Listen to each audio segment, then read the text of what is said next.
Joseph Goebbels was born on the 29th of October 1897 in the Rhineland, Germany.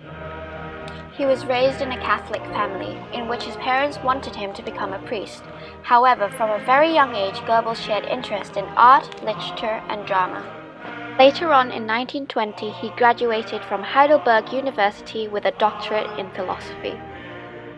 He was never a part of the army, not even in World War I. This was due to his peculiar physical characteristics. He was criticized to have an oddly large head and clubbed feet. He couldn't quite walk properly, so he was rejected by all the army officers. He spent many years unemployed until he decided to join the Nazi Party in 1924. He occupied himself with a low-profile job as a banker. He only did this in hope of not being a disappointment to his parents.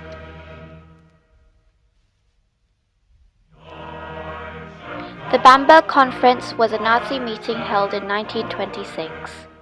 The conference was held to resolve any conflicting ideologies within the Nazi Party itself.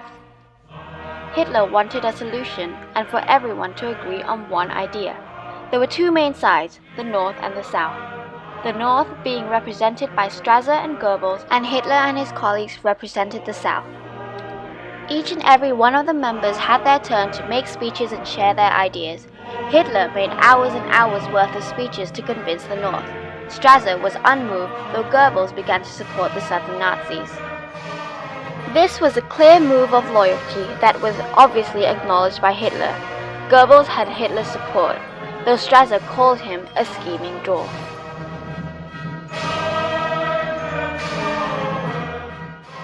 In 1928, Goebbels became the Reich's Minister of Propaganda. He was very enthusiastic with his job and had endless eccentric ideas to promote the Nazis. With his successful work, Goebbels was indispensable to Hitler. His ideas were very modern at that time, using media such as radios, newspapers, pamphlets, and posters. He also believed in mass rallies and music. Goebbels created many propaganda movies that was indeed very famous at that time.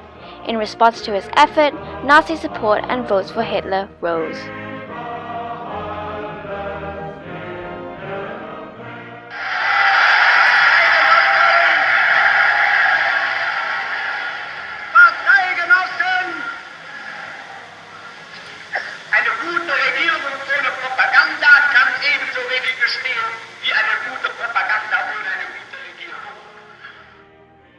Goebbels had complete control over German newspaper, radio, magazines, books, music, plays, and even art.